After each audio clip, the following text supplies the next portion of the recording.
we are studying Gynec Science in Vivek School in the campus. We prepared a maths activity on types of polynomials. Mono which has only monomial, an algebraic expression having only one term. Binomial. A binomial is an algebraic expression that has two terms separated by plus or minus. Trinomial. A trinomial is an algebraic expression that has three terms separated by plus or minus. Polynomial. It is an algebraic expression with one or more terms. It can be monomial, binomial, trinomial or more.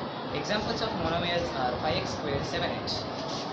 Examples of binomial are x plus 2, 3x plus minus 5. Examples of trinomial are x squared plus 2x plus 1 and x squared plus yx plus minus x squared. Polynomials examples 5a square minus 2a cube plus a minus 7.